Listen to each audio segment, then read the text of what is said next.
Hello, Guardians. Today is November 4th, 2022. My name's Danfinity, and welcome to Destiny Digest.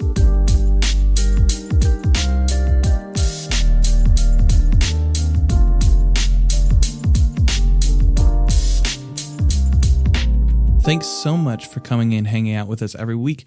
We have a special season of Plunder Gambit panel with M3ccatr0n and previous guest Revenant coming around the corner.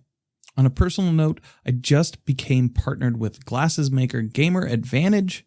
Take care of your eyes, game hard, sleep hard, and use my code DAN at checkout to enjoy 10% off your next order of glasses, chamois, or anti-fog solution. Thanks again, Gamer Advantage, for the opportunity. If you're enjoying the show so far, please remember to rate and review on your podcast platform of choice. It's free and helps us in the rankings algorithms. We are also listener supported, so if you'd like to spare a couple bucks to help keep the lights on, head on over to coffee.com/Danfinity to support there. To start the week, Hotfix 6.2.5.2 dropped on Tuesday, bringing fixes to solo, flawless dungeon triumph descriptions, Lord of Wolves buffing ability damage as well as weapon damage, and sources for two shaders, Angel's Gleam and Flower Child. This week at Bungie, we got a girthy TWAB featuring balances to subclasses across the light and dark spectrums coming into Season 19. Bungie did acknowledge that any large-scale tuning would take place post-Lightfall DLC launch in order to also add the upcoming Strand subclass into the balance conversation. This pass coming in Season 19 is to bring outlier subclasses more in line to create a baseline for future tuning.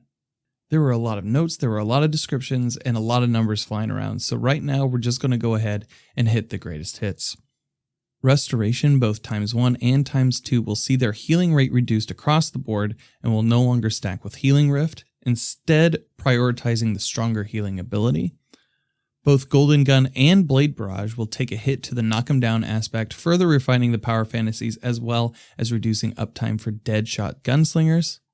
The Void Overshield's benefit was only giving half of its intended protection, so they are bringing it up to its full potential in Season 19 with a meaty 50% PvE damage resistance.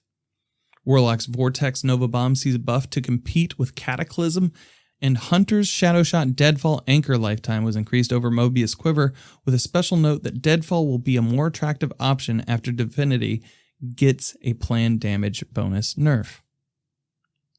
For the Arc subclasses, Touch of Thunder grenades will see reductions in effect duration as well as a new friend or foe indicator.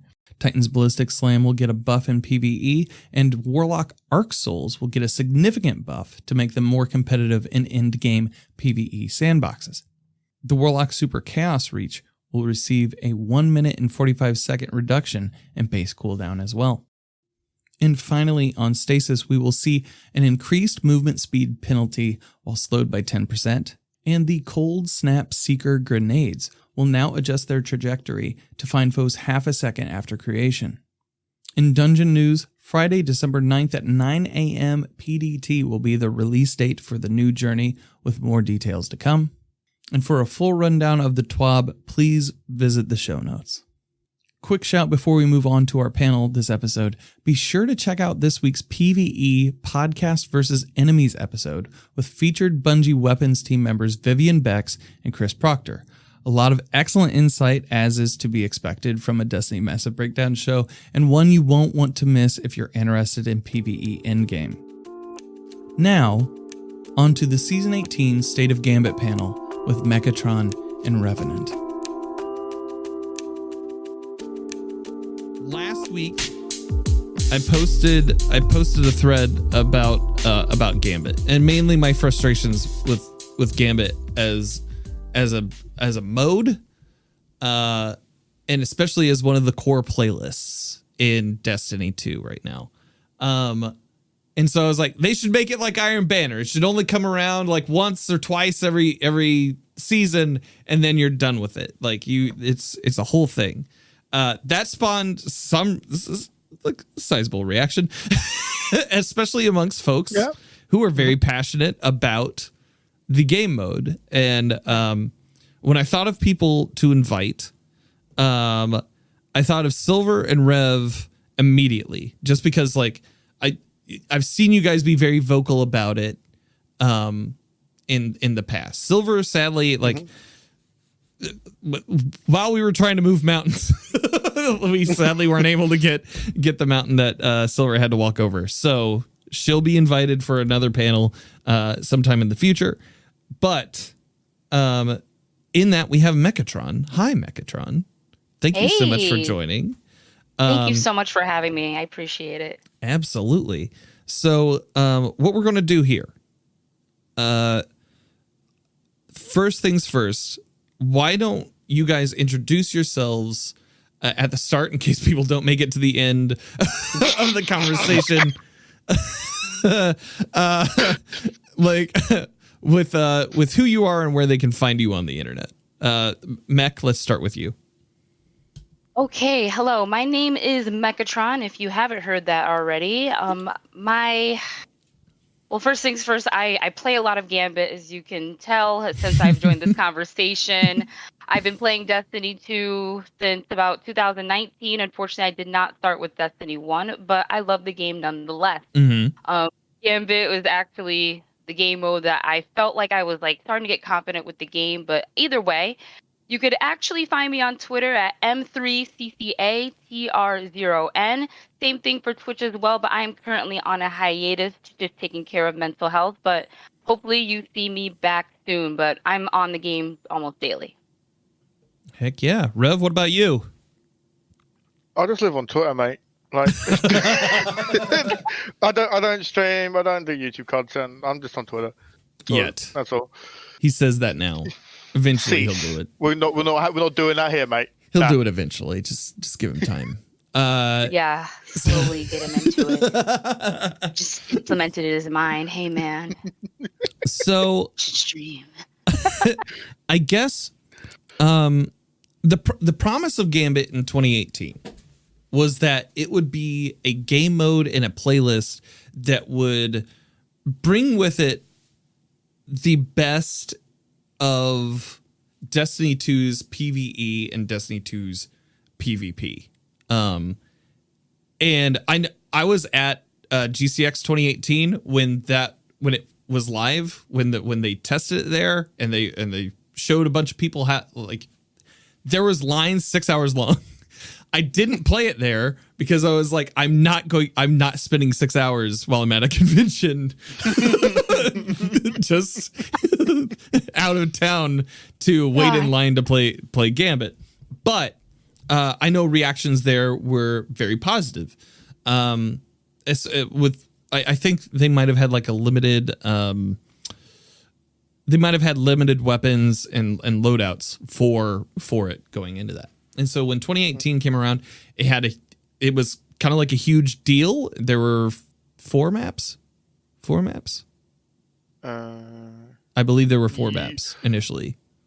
Yes, there were. Yes. Yeah, and then, about four. Yeah. Yeah, and so they had not only did it have four maps, but it also kind of brought that promise to the sandbox where you could pick up any weapon and run, right? And they fixed it over time. They've added iterations of it as Gambit Prime. And then Season of the Drifter happened, and I feel like that's probably where I fell off the Gambit train because it was just a large. It was too much Gambit. it was like, here's Gambit, here's a lot of Gambit, here's more Gambit than you could even possibly want. Fair enough. And I think that's where my stigma lies with it. Okay. Yeah. I will say, what are your opinions? Okay, hold on. So I played a little bit yesterday, and that probably was the most fun that I've had in Gambit. Okay. I just going in, the seasonal challenges bother me, but the game mode itself didn't bother me as much. So my next question is, where do you guys find yourself this season? How are you enjoying it? I personally don't like where Gambit is at the moment. It feels far too slow paced from what it used to be. It feels it feels very heavy ammo dependent to the point where it's a primary weapon, so why do I need one? Granted, the PvE meta is double special plus a heavy, but that's exacerbated even further in Gambit, given everybody gets a free ammo crate every time you clear a wave.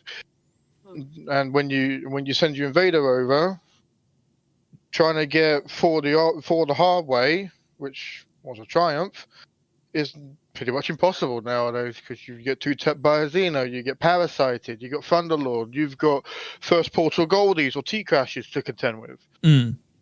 It's a lot harder. It's a lot more stale because everybody uses the same stuff. Right. And that's why I don't like it. There's no diversity anymore. Like, if you remove heavy ammo, which is something admittedly I do want that, because I'm sick and tired of using Xeno. I saw a lot of that yesterday. I was also using that yesterday because I was like, I need a seasonal challenge, and this seems to be one tapping just about any enemy that walks in. So I'm going to be. Why fight the meta? Why fight it? I'm going to be scum with everybody else. Here's the you. So, many instances when the ammo crate situation, like, granted, you could put on finders and scavs and go to town with a double special loadout or heavy-handed quick charge if you're running shotguns fusions. Right. And you could run and gun to your heart's content. It was meant to be fast-paced. You need to clear those ad waves, so you send your next guy over. But now it's everybody goes to that purple brick. They all pick it up, and then they go to the next wave. It slows down the pace of the game. It does. Which, in its current format, it's the first time it's happened. And it's boring. Like, there's times where I just don't care. I'm just going to go to the next wave because my build can now clear that wave. Yeah. So I don't need the ammo unless I'm invading or antiing. So, yeah. Right. Mech, what about you? Okay, so as positive as I like to talk about the game, as positive as I like to talk about Gambit, when I'm playing with my friends or clanmates, it doesn't seem as boring because we're all cracking jokes and, being silly and ridiculousness. But there are times when I'm within that freelance and I just feel like I'm just kind of on autopilot because I've played it so much. Yeah. Referring back to what you were talking about Season of the Drifter, Dan, I actually soloed that entire Reckoner grind. Oh, God. That is the first thing my clanmates say about me. They're so you're like, that person. I got you. Yeah, guys, I'm that person. So when it comes to being in the freelance playlist, I'm so used to doing everything that I had to do during that time that I'm just so desensitized to it. And it's just like, it feels mindless. Like, I can literally just do it over and over again and just have no reaction because I played it for so much, especially with the amount that I've done prior. But I do agree with what Rev is saying completely about the fact that the heavy brick does slow everything down, especially in those high moments of tension when the other opposing team has their primeval. It's halfway to health. We're just getting ours up. But then, like, two team members are like, wait, let me go get that heavy real quick across the other side of Mars. And it definitely slows everything down with getting to the envoys and getting started with that DPS, or even getting the invader across to actually hit that Xeno phase that we were all talking about. So I do agree that it does, while the heavy brick situation, it does have its benefits, it does slow everything down. That one person's got to go from one side of the map to the other because the high value target was cleared towards the edge of the map. Yeah. And then they're rushing over to get to the next phase, and then boom, the phase after that is starting. So I could definitely see where that's coming across as slowing everything down. I'm used to the days of putting on the heavy ammo scavengers and just hoping to get something, but that can definitely make it boring. And that mindlessness of just constantly going through the freelance playlist can definitely make it boring for me as well. I don't hate it right now, but it is what it is. It's something where, like, yesterday when I was running, I didn't mind how mindless it was, because it, like, I was hopping into the freelance playlist. I was streaming, so maybe, like, I will say we're all atypical players here. And I was streaming. I was just kind of talking with chat and just kind of like catching them up on live things while while I was playing, and I didn't necessarily mind that there wasn't a lot going on. I did realize that Glaives probably getting a bop is maybe a good thing, because I definitely took out a couple of invaders with that, and because I shielded up and then just stabbed. Yep. But I will note that like I didn't feel like invasions were too in like a couple hours of gameplay, I didn't feel like invasions were too oppressive, and the heavy ammo economy, I could see them just doing away with that, and that kind of being the thing. Like that would present a bigger issue though with Forerunner, Izanagi's Burden. Okay. Becoming the go-tos, because Izanagi can 4 times no matter what. Forerunner is a fantastic tool for invading. It's very versatile. You get a lot of ammo at the start when you spawn in, way more than a PvP amount, because you have to balance it for PvE as well. So, as much as I don't want to fight 4 Xenophages again, the alternative is way worse. Because Xeno, you have to build into the 1-tap if you really wanted it. But if you if the invader's not buffed by any fashion, or the defenders aren't, it's a 2-tap. You can fight that, because you can register where you got hit from and try to react to the bare minimum. When Izanagi's body shot, you're done. That's plain and simple. Doesn't matter what you're doing, you're done. Gotcha. And you won't even see it. So the alternative is worse. Right. So the game mode that has the positives of both the PvE and PvP also has its negatives. Picture this: if you're in trials and the last guy standing had picked up your 2 friends' special ammo books, right? He can now body shot you. How do you fight that? In Gambit, he has 20 rounds. He can waste a few before he gets you if he really wants. Yeah. So that's why there's a different meta in Gambit, because you got the PvE ammo economy with the PvP benefits of it all. Right. Like, what if I could just main Izanagi's to against other players? It's absolutely terrifying. Right. So, like, Mech, do you have anything to add to that? No, not at all. No, that's a really good comparison, and like very thought provoking for me. Even I'm the adapt player, so I'm like thinking about that and running that all back in my head right now. Like, damn, he's kind of right. I'm like, damn. Yeah, I'm thinking about Forerunners. I'm like hearing them go off in my head. Like, thinking about just getting popped by a few. Pop. I had a Muppet bring RB in last weekend. I was fuming. Oh yeah. Like, leave that in PvP, bro. We don't need that here. Right. So, I guess we've been airing a lot of our grievances so far. We have. I swear, I love it. Is there anything that you've enjoyed from it this season? Like, is there anything that it does well? It promotes build crafting a lot more, because Gambit takes on a lot of PvP values. For instance, if you've been maining the Heart of Immerse Light build, and you should, you will notice that your timers are cut in half. Because that is the PvP values. Same goes for anything like Bomber-esque or Utility Kicks-Up, because they have to think, what if a player is on the field? Sort of shenanigans. So they balance it that way.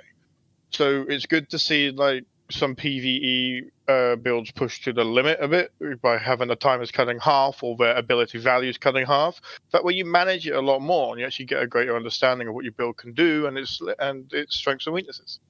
That is very true, because it's funny how you say that, because I've been playing more and more with the little bit of the match game element that's within the envoys. Because honestly, as bad as it sounds, as guilty as it sounds, I used to ignore that shit. Yeah. So like now that I'm really starting to like actively pay attention to the smallest details to get my fire team, my random team of 3 other people, the upper hand into the match so we could just hurry up and get it going. You know, like I have a loadout that I'm very comfortable with running. I like to run Wither Horde with a auto rifle with the subclass of my choice, whether it's a solar auto rifle such as the Summoner or, you know, Gnawing Hunger with Void. You know, you get it from here. Yeah. And it's been kind of testing my limit when it comes to that and playing with the little bits of that, you know. Like, for example, I'll run solar and maybe I'll run, you know, like an arc heavy such as Storm Chaser with that just to get a little bit of more DPS with it, along with taking out that one arc envoy. Or maybe I would run Void and throw a suppressor grenade and I'd follow it up with, suppressor grenade on the Void envoy and then follow it up with, you know, the summoner onto the solar one. Boom, we're going into DPS. You know, Primeval's Compromise. Let's get it. Yeah. You know, just finding ways to give my team the randoms that I'm never going to talk to again, and maybe I'll match make with them again just to get them the upper hand, just to get them to like Gambit a little bit, because I'm just trying to get people to like the game mode more and to have more fun with it, because I feel like the perception changes when people have fun. I've had clanmates say to me over and over again, you know, I used to hate Gambit till I started playing it with you, but you make it fun. You know, I've helped people get Dredgen a few times if they wanted it, and you know, we just have fun with it. You know, I crack jokes if I'm getting smacked in the head with a lay monarch or something like that, because I feel like the element of having fun is sometimes forgotten, not just in Gambit, but in Destiny as a whole. And it's like, dude, let's bring that shit back. Yeah. So I try to bring that to Gambit as a start because it's something that I have knowledge in and I'm the most confident in. And like, yeah, for me, it was like, I wanted to make sure that I played some Gambit, like that, not just for Pinnacle, because that's pretty much like been my experience with Gambit is if I'm on the Pinnacle grind, then I'm going to have to play Gambit at some point to do that. And then later on in the season, it's usually when it's like, okay, well, it's the last few weeks. I have these seasonal challenges that I need to do in order to like get the bright dust that I want, or to stack these bounties. It is a formality for me to play Gambit most of the time. And so it's like, I should play it that way. I have some impression coming into this conversation and some route to talk about it that wasn't strictly like I hate Gambit, which like is something of like a persona, but not. I don't think it's necessarily true. I think that I understand that as a game mode that they have been trying to improve. I think the fire that's going on in PvP is currently larger than the one that is in Gambit, and maybe they're trying to put that one out faster so that because it takes pieces of PvP with it then helps to alleviate some of the pressure on Gambit. But do you guys think that they're going to have to address Gambit at some point? Yes. The same more way than they have. Yeah. Like I know they were trying to do changes in starting Witch Queen to make it more accessible. Like there's a clear defined path. Like as much as I've riffed on the heavy ammo boxes, like if you want your heavy, you clear that wave. Yeah. That is the rule. So it's to help some new people come into it, and so they don't feel lost. Like, oh, it used to be, how am I getting this heavy ammo? Well, you're just killing stuff. That's it. So what it was never meant to be like who could stockpile as much that much heavy, because it used to get to the point where everybody had 7 truth rockets, or they all had like 15 sleeper bolts. So it just came down to who can fire the trigger the fastest. Now it's, what does your build do? What can it do? Your heavy ammo is now meant to be secondary, because you don't need to worry about that anymore. You know what you need to do to go get that. Now, how fast can you get that is what's occurring, and it's good. in its own right. But the way they've slowed it down with, like, you have to do that to get your heavy ammo back. When you stop, that momentum slowly goes down for me when I have to stop to get that heavy brick. The health gates on the boss, why would you remove the only health gated boss and apply it to the rest? I don't understand that. That was the only thing I could think of when it comes to that was the old Titan method, which you can still do, by the way, prior to Witch Queen, which was literally 2 shoulder charges and it's dead. Yeah. That was it. You put tractor cannon on it and you went to town at ×2. Primeval Slayer. Now you can do that at ×4 if you're quick enough. So there's been a lot of changes coming into this year with Gambit, which have just had many of the people who used to love it scratch their heads. Whereas prior to that, yeah, it had its problems, but weren't exacerbated like they were right now. Like, problem was heavy ammo before. Everybody gets heavy ammo now. Problems times by 4 now every time you go and face the other team. So I don't have to watch out for one Muppet. I need to watch out for all the Muppets. Great. Right. So Gambit can be good. It can be. It could be so much better. There's been often times when I've taken friends in when we've just had a laugh, and they've kind of forgotten what they used to hate or dislike about the game mode. Because right now it just feels like it's the player that makes Gambit fun, not the game mode. And you have to find the right player. Do you think that maybe we're just in that part of the season, or like in that part of the cycle of DLC drops? Because it feels like this same feeling happens not only season over season, but also on a yearly rotation now. Like, are you referring to like the dry part of the season where, you know, the storyline is kind of finished and then everything in terms of as much endgame content as one can do is like done, and there's just like pinnacle grind? Is that what you're referring to? And then, like, you know, we see the social media, you know, I'm leaving posts come in and things like that. It feels like we saw this same thing happen a season before. Yeah. When Witch Queen came out, like the season before Witch Queen, not the immediate one, but the one before that, it felt like Splicer. Yeah, we were seeing a lot of burnout then too.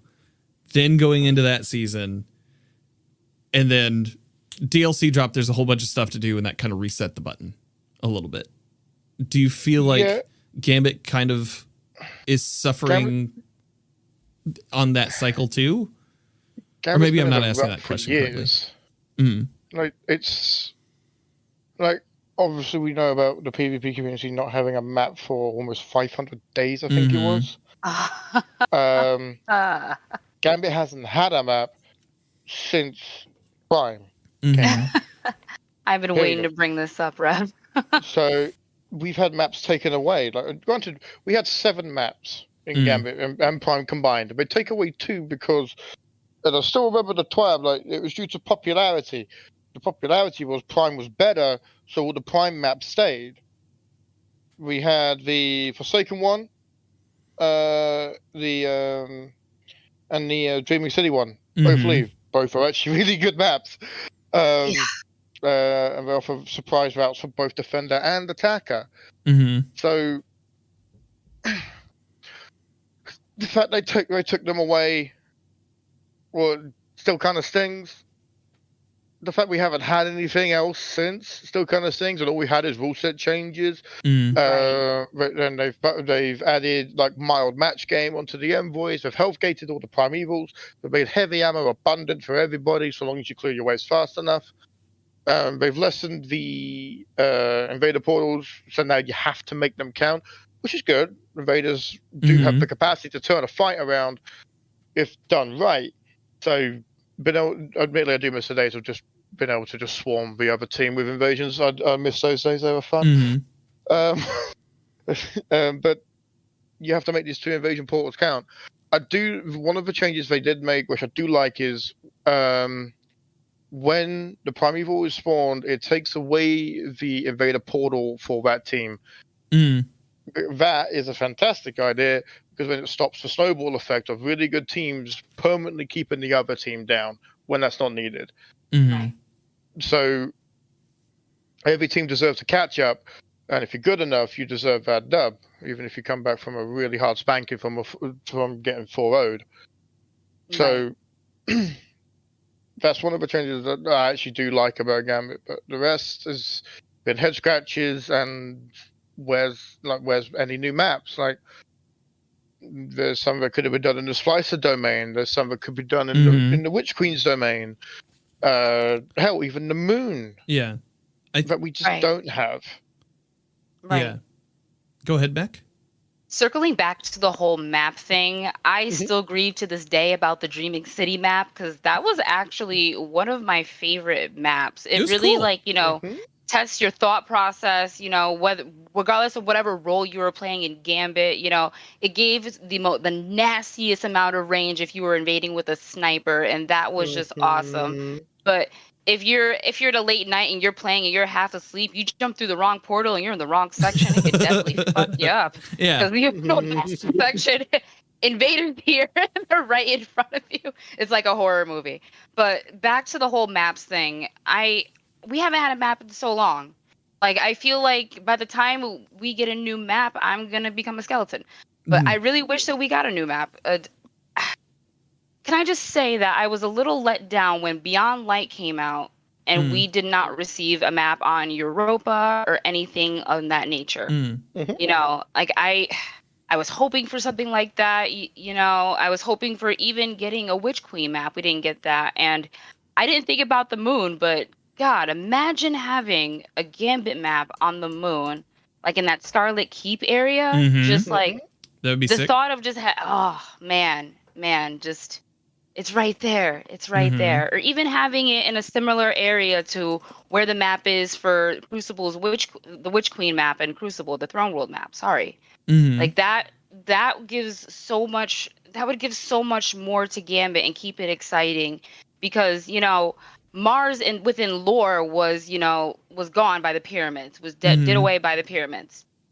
How are we still playing on Mars? Yeah. Correct me if I'm wrong and if I had missed this, but I wish that there was some sort of lore to explain that. We've got all this lore explaining as to why the Leviathan went away until we started seeing what the hell Callus was really, really doing, unless you were reading the lore. But we didn't get an explanation as to why the hell were we still on Mars, It makes more sense now with what we have with the Throne World, but before that, it just, like, from a story perspective. Yeah. There you go. It just didn't make sense. They made it okay. In my head. Yeah, just hand wave it. Like, is there a weapon I need to read? A lore? No. They just showed up and were like, "What's up?" and then took that spot. What?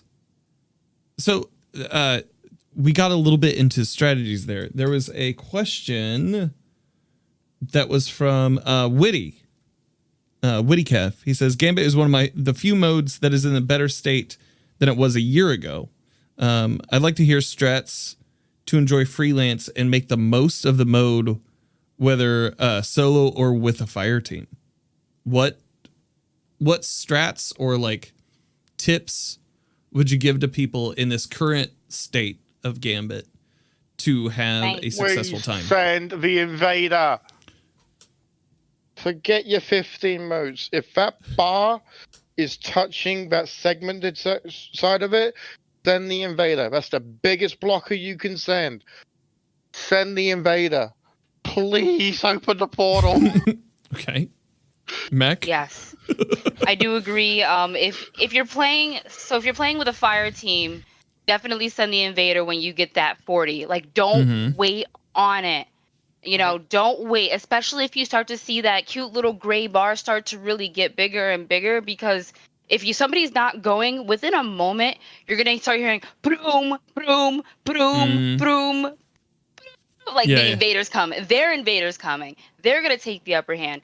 Their moats are going to drain out of our bank and go to their bank. Like, send that invader as soon as you can if you're with a fire team and you have somebody that's going to be confident with it. Or hell, somebody who's just trying to get army of one in practice. At least you sent somebody. Maybe they'll get one and hopefully they get the guy that had the 15 and they denied their moat. You may get lucky. It's one of those things where, even if you're not confident with an invading and you're not confident with PvP at all, give it a shot. You might get somebody. You might get that army of one.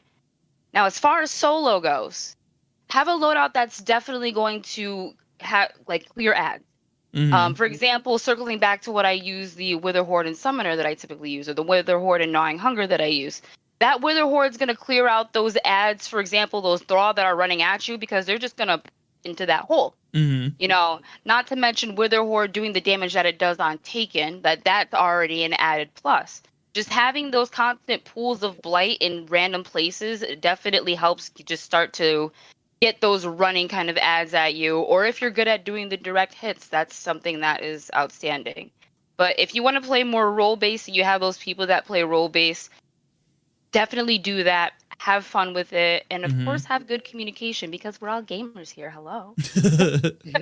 I was finding myself yesterday being the goalkeeper.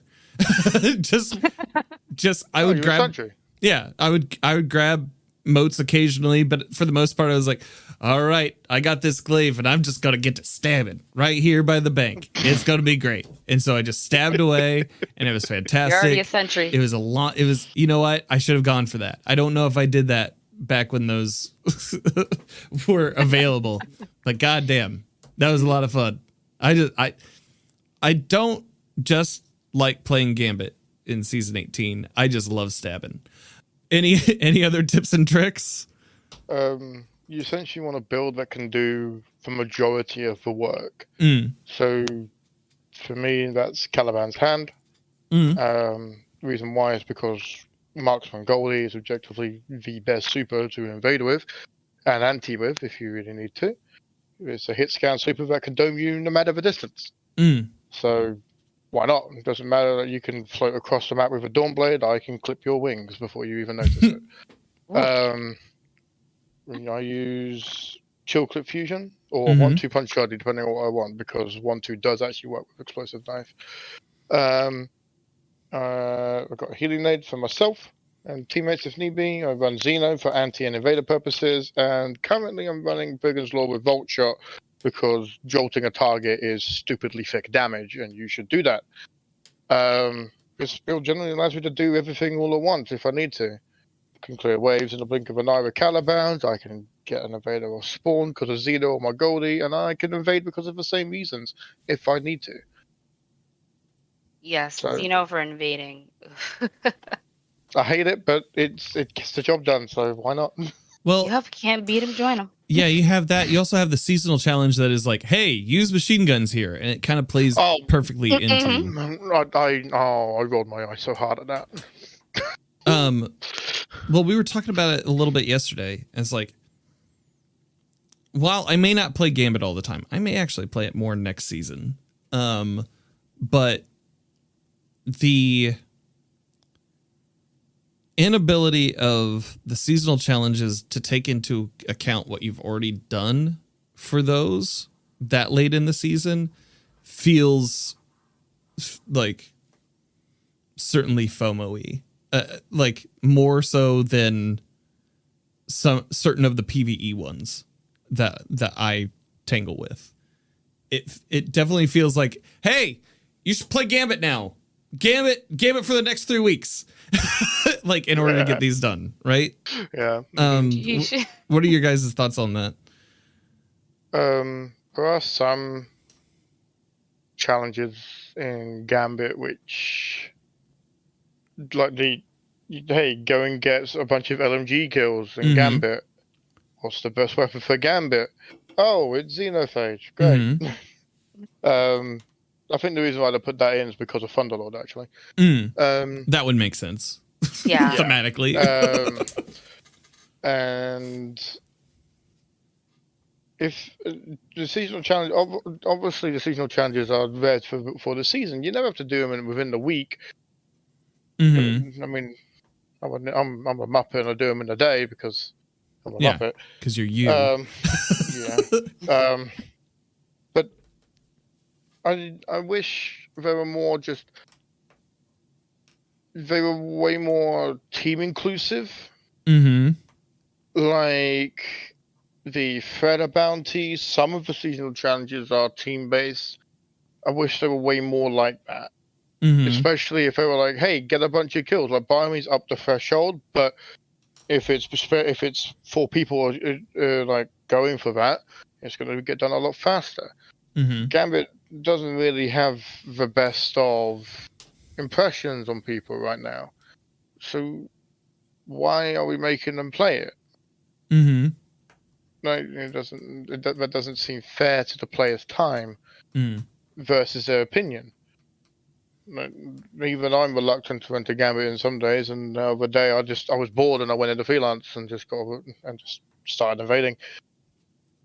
So I used to play Gambit for fun, but Yeah. not so much anymore. And the seasonal challenges do keep me like mildly engaged at the start of the season, but it kind of tapers off when they're done, because not gonna lie, I'm more there for the bright dust that challenge is gonna give me rather than the excitement and fun of Gambit. Yeah. That's where I find myself with that too. Is definitely going for the bright dust. Right. And that's it. Yeah, and there are a lot of people that definitely do that. As far as like the seasonal challenges itself, those I just happen to get done, and I'm just like, oh, Just passively. damn, okay, shoot it, okay, good, That's- that's done. I got a bunch of kills in Gambit, bank, kill, moat, repeat, whatever the hell it's called, rock and roll, we got it. But I do get messages from friends that are like, hey, it's like the last week of the season. I need to finish my Gambit challenges. You want to party up real quick? And I'm just like, all right, man, no problem. You want me to make this painless for you? Let's do it. Like, because like that's what it seems like it's become for a lot of people. So your feelings, Dan, are very valid about that voice in your ear yelling, hey, you should play Gambit now. Because I feel like that's a lot of people. That is definitely a lot of people. And I don't know if these other people are just, doing it and they're just like rada rada rada, like the messages that I get when people want to play with me about it. But I don't know if maybe making Gambit as an optional pinnacle would help in any way. Like, have it for the people that love to play it, but not make it a pressing matter for the people that don't want to play it, or maybe not add it as part of the seasonal challenges. Because remember that year in review that everybody was posting their screenshots where it shows the percentages, and everybody was just like, ha ha ha, mine's 1%. They should just delete Gambit forever and do this, blah blah blah. Like, oh man, mine was 28%. I need to go outside. But anyway. Well, I feel something that was brought up when in that post that I made, where it was like, just turn it into a seasonal event or something, or like into like a rotator event, much like Iron Banner. Some of the concern there was like, well, then they deprioritize it, and then it's like then why even have it? Was some of the messages that I was getting, and like I can see that 100%, but like somebody did riff on that idea and was like, well, why not make like Gambit Prime that kind of thing where that shows up and allows for some fun times for Gambit, the same way that PvP does with Iron Banner. What would your thoughts be on something like that? If it doesn't stress Bungie out, then why not? It would probably bring more and further engagement back, because one complaint that I do see, because I do tend to look at these and try to figure out why people hate Gambit in general, is, bring back Gambit Prime. And shit, I agree. Bring back Gambit Prime, because, the perks of the armor and things like that were definitely fun. And if one person on each team is wearing each set of armor, it does a lot. It definitely does a lot for the game mode itself. So I would love to see it back. But if it's something where it's gonna, cause too much space in the game or whatever the case may be, yeah, definitely bring it back like an Iron Banner type of deal. Because that would bring further engagement back into it. That would bring the people that want to see Gambit Prime back, and the people that love Gambit, we sure as hell would like to play that too, because we're already in there anyway. But yeah, what about you, Ref? Prime was fun back then when being overpowered was an acceptable way to play. To the point of when you send the invader over, he legitimately locked the bank by just being on the other side. Like, if you really wanted to be an arse, like, you could hide for the full 30 seconds. They can't bank. It doesn't matter what they try to do. They need to find you and kill you because you just blocked the bank by literally existing. Done it. Exactly. On the PvE side, the Reaper set was the most powerful set of armor there is. Like, oh, you can send a 20-emote blocker. I can spawn special ammo on my first tier perk on that armor, and I can then debuff anything that's considered an ultra or considered an ultra. And literally, you turn whatever that ultra is into a red bar effectively by just literally shooting anything at it. It completely nullified wave bosses and HVTs. So, like, when back in Prime days, when you used to do that, you'd have one invader set and 3 Reapers. You didn't need a sentry because your invader would anti their invader. I don't need to mark where they are if I can manipulate the spawns to the point where I know exactly where you're going to spawn. So, if Prime was to come back, the armor perks would need to be reworked and or nerfed. One example would be the invader has to be within 15 meters of the other team's bank to lock it.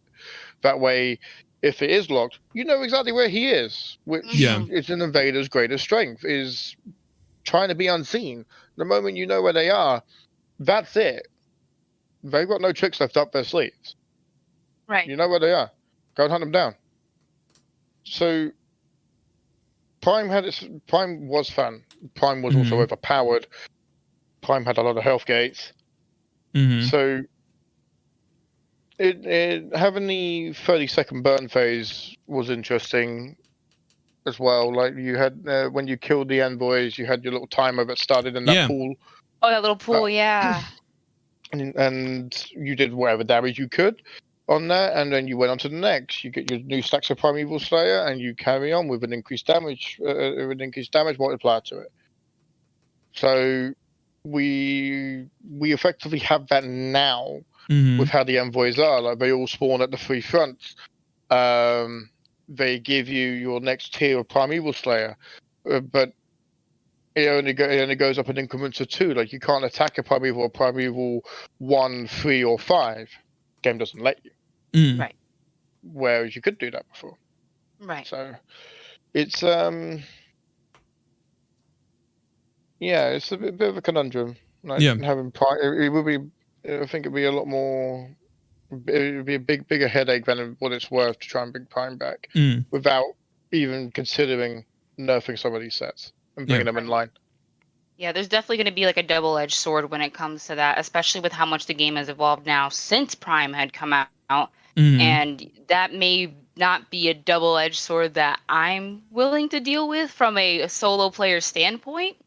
But yeah, like, as much as I would love to have that invader and that Reaper armor back, I could see where that can get a little shaky in terms of that circumstances, I also just look at it from I look at it from the aspect of just myself more than I do working with other people, because I play by myself quite a lot.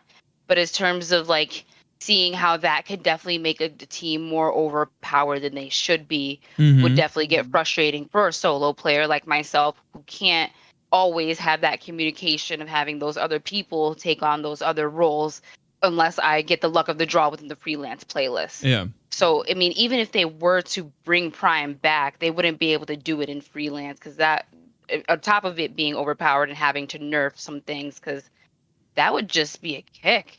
That would be a massive kick in the butt, Like, after a long day of work, getting out at 5 o'clock, and you're doing Gambit for your seasonal challenges, and you're just getting your ass beat. Some people are into that. I mean, I soloed Reckoner, so maybe I am a little. Yeah. Faye of the Fae asks, I'm moving into audience questions. I feel like we've kind of touched, we've touched on the highlights, a lot of the good and a lot of the of like our feelings on what Gambit is this season. But Faye of the Fae asks, what weapons should return as Gambit loot, and were pinnacle weapons or ritual weapons more fun to grind for? Give me hash. On Sunset hash. Give me hash. So I want 21% delirium back. You can take that as Sunset. That was my favorite machine gun for the longest time. What about those weapons made them like favorites of yours? So for Hush, it was the fact it was a rapid fire bow. Like, no other bow could compete with it until Garden of Salvation's Accrued Redemption came along, and you needed literally the fastest string, elastic, compact arrow shells for the reload. You needed Archer's Tempo and rapid hit and a draw time masterwork. You needed that specific role to compete with Hush, and it still required you to get 5 crit hits in a row on multiple targets or a single one to get that fast. Whereas Hush, you hit fire it and it goes. And it's one of the most accurate weapons in the game from the hip as well. It's taught me how to use a bow properly in this game. You're not meant to really ADS them unless it's extreme ranges. You're meant to hip fire a bow. Doesn't matter what the perks say. So thanks to Hush, that's why I now play bows. And Hush is a fantastic tool for this. Oh, funny how you say that, because mine was it's a Crucible one, but mine was the Vow for that in terms of bows. Man, never forget. As far as Delirium goes, that was a weapon that I used to invade with for the first time when I was a Blueberry, without having to use a rocket launcher or something along those lines. Like, and on top of that, when primeval damage used to be so much easier in the regular old Gambit mode, man, I used to do so much damage. It was ridiculous. So it could be more of a nostalgia standpoint than thinking about it in terms of the loadout itself. It just takes you back to the good old times when I was just sitting on my couch, quarantined at home, just like when they took that one away, I was just like, oh, you know. A lot of weapons, we were just like, oh. A little piece of me died today. I got these ice magic now. I would like to see Breakneck back. Yeah. Or at least Onslaught, but Onslaught has to run with Rampage, so it would need a tweak. But I would like to see Breakneck back. That was a fun assault rifle. Oh yeah. For me, before I got my grubby little mitts on Recluse. Yeah, there were a lot of Gambit weapons that became meta weapons for a little while. Is there anything in the loot pool now that is like something that people are chasing? Yesteryear. Yesteryear? The pulse rifle. Yeah. Okay. It's the first 390 pulse with Desperado for a start. Could have the Outlaw Desperado combo as well. Bottom dollar was when it was the 120, 110 meta. A go-to. Borrowed time because of all the SMG, because of a bunch of other things have come down. Love borrowed time. In the power creep, borrowed time has now obviously come up. So that's sometimes a replacement for funnel web in PvP, because 750 is wreck for joint, and if you don't know that, use Terraba. So Gambit actually has some fantastic gear for both sides of the game, as it should, because that's what both sides of the game meet. But these weapons need to compete in both sandboxes. So yeah, there's a lot of them. There's a fair few of them. Don't go for crowd pleaser. Nobody likes crowd pleaser. No. Yeah. Yeah, the sound of it just echoes in my head. I'm like, dude, no. Make it stop. But you honestly, Rev said it. Like you said it perfectly. The yesteryear, the bottom dollar, like borrowed time. I love the borrowed time. She's a beaut. But yeah, you summed it up. But I agree. I agree about that one. Let's see here. So Michelle, aka at Madame Thibault, asks, should the Dredgen title requirements be adjusted? Was created based on a multi-round Gambit, and don't think they changed any. Feels like the Protect the Runner, which is 75 motes for one person, was more attainable in earlier seasons. Yes, absolutely. It should be adjusted. 75 motes is such a team requirement now for Protect the Runner. It is honestly a mission and a half. Maybe lower to 60, 65 maybe. That way they have to get the half banked as a requirement. People also need to be reminded is you guys can die if you don't have motes on you, but the moment that person dies with a mote, that's it, runs over. Like please remember that, guys. like we've done. I'm pretty sure me and Beck have done a fair few Protect the Runners. So yeah, look on Mech's face right now. The amount of times I hear, no, like they can't die. They've got no motes, my guy. He's allowed to kick the proverbial bucket. It's okay. Like if I had to make like a chart of the people I've helped get Dredgen, I ask them, what do you need? Like what's left on your list? Protect the runner. Protect the runner. Protect the runner. I'm just like, all right, well, let me know so I can get ready. By get ready, I mean mentally prepare myself for it, because it can be a kick in the ass. Like there will be times where you'll get it. You'll get half bank. Boom. Like runs over. Like it makes you wanna pull out your ghost and just get the fuck out of there.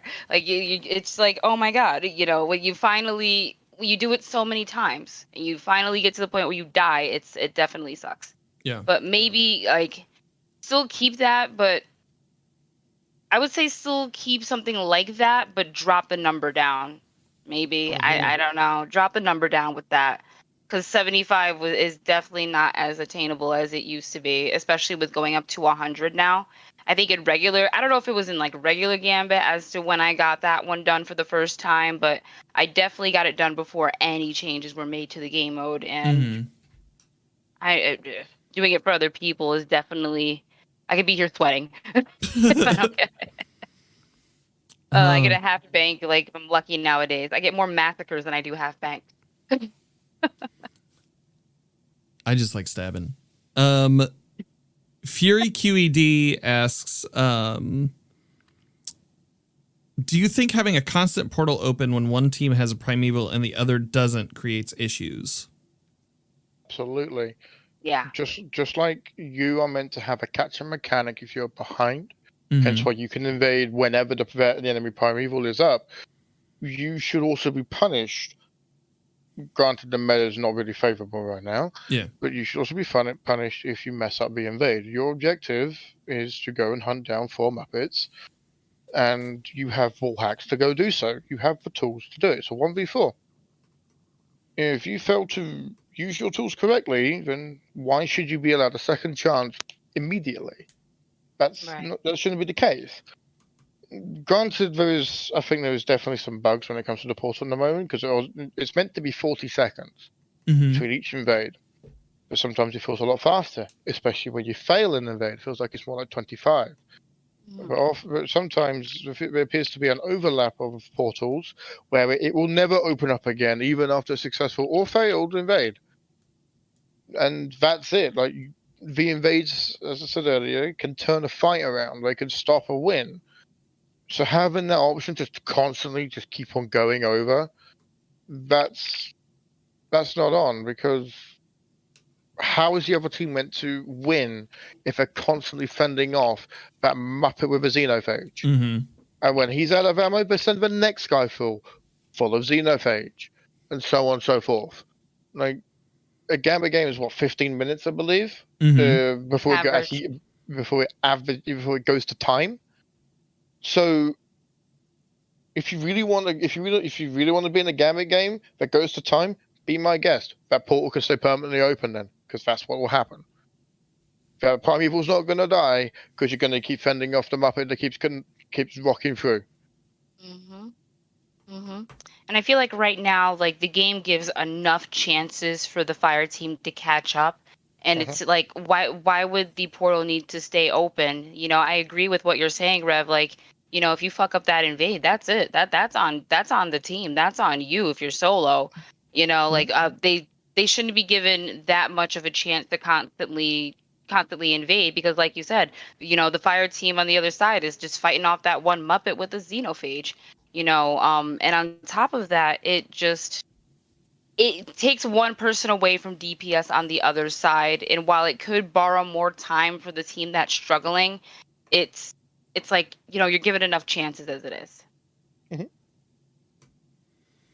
My final question for the night, before we get into closing thoughts and letting people know at home where they can find you. If you could change, this comes from Mad Monty MN. If you could change one thing about Gambit, whether it's an improvement or removal of an existing feature, or the addition of something totally new, what would it be? New maps. Just one or two. Just spare a new map, please. Honestly, like I just please, sir.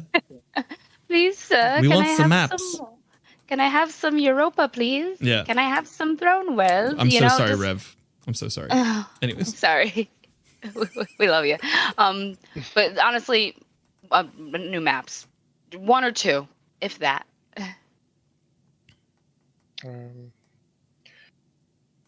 For me, it's hard because moving heavy breeds a new diabolical meta.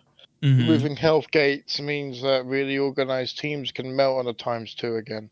Have more Gambit labs. Have more modes to test within Gambit. Rule sets to follow. Removal of said items. Like, let's test a no heavy Gambit. Let's test a always open portal when the enemy Primeval is up. We've only had 2. And one of them was, let's just have the Invader perk where standing on top of a bank drains moats. And the other one was, if my team gets 40, their portal opens. Like, I like the idea of the portals flip. But did you really need to test the old Gambit Prime perk, the capstone perk of standing on it and draining the bank? We already knew how that worked. So, give us more rules and game modes within Gambit which we haven't seen yet. That's what I would like. So you saying that just sparked in my mind. I mean, we have the PvP mode where everybody gets a rocket launcher. And for some reason, Dan, I am really fucking good at that game. I'm okay at it. I'm jealous. I got to remember to hit people when they're close to walls and aim at where they're going and not where they were. Right? And remember, you can detonate it early. Yeah, you can detonate it early. I just shoot and scream. So get this.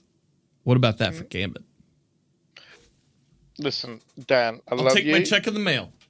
Okay, cool, wonderful. No.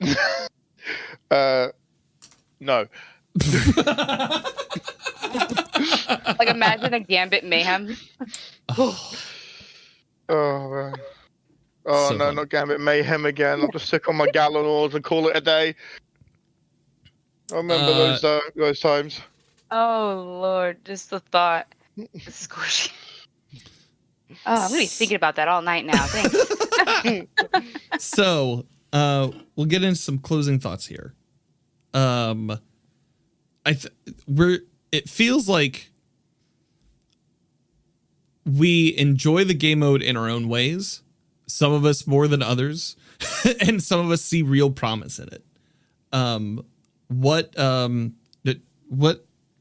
do you guys? How are you guys feeling coming out of this conversation? I want Hush back.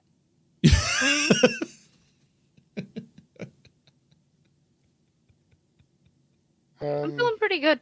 Yeah. Yeah.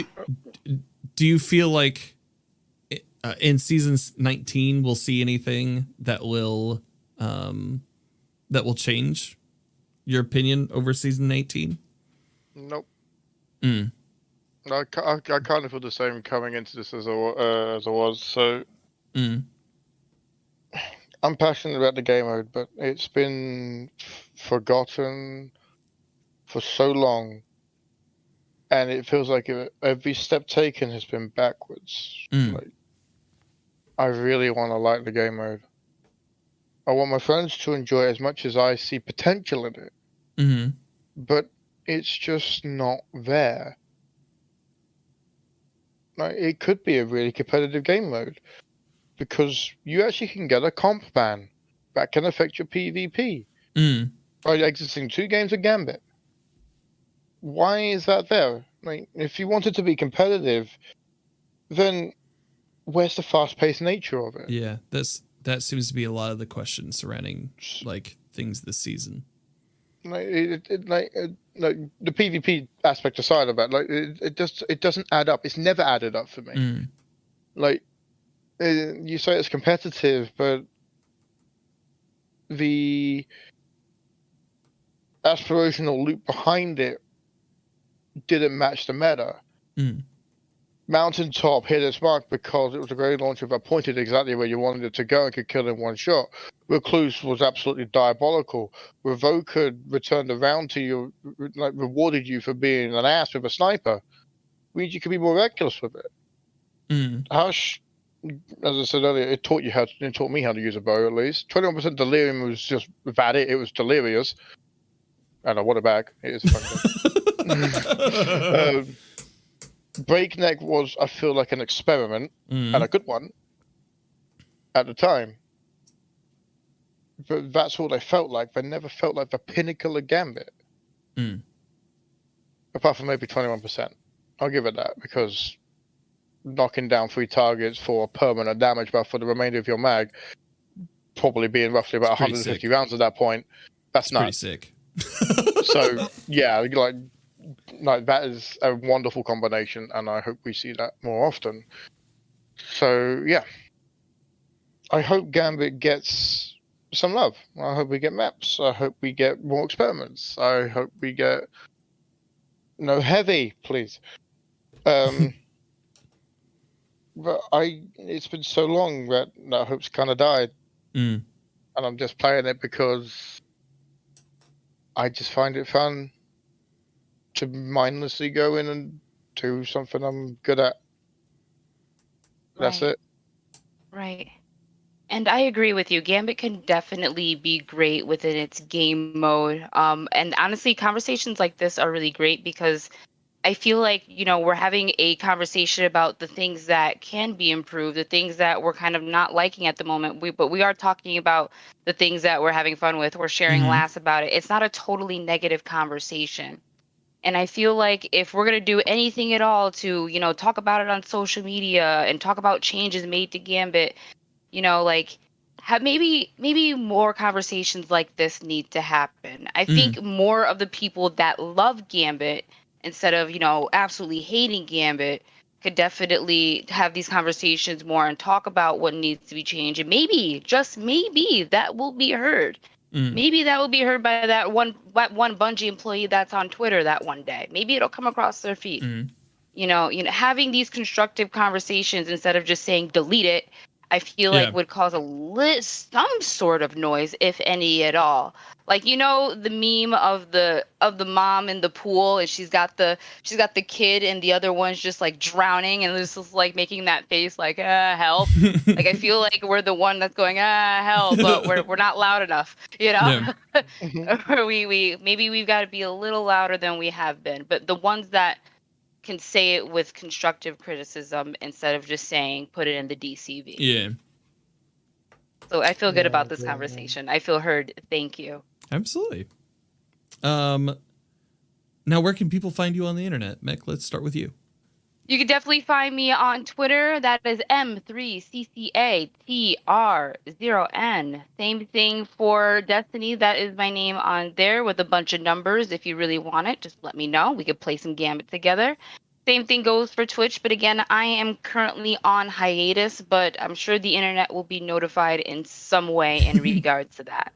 And that's where I am. Say hello, send memes. Heck yeah. Rev, what about you? Where can people find you on the internet, sir? They can find me on the internet, Dan.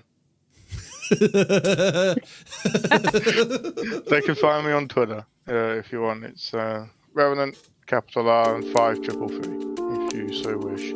I don't stream, I don't do YouTube content, so just come for the shit posting and get disappointed. My name's Danfinity. You can find me on Twitter, Instagram, and the TikTok at Danfinity, where the eyes are else. You can also catch me 3 days a week on Twitch at twitch.tv/Danfinity, helping Guardians through Pinnacle and in-game PvE activities. If you'd like to support the show, remember to rate and review on your podcast platform of choice. And this show is also listener supported, so if you'd like to give a few bucks a month to keep the lights on, head on over to coffee.com/Danfinity. That is ko-fi.com/Danfinity. All the links are in the notes for the episode. Thank you so much for listening, and I hope you find what you're grinding for.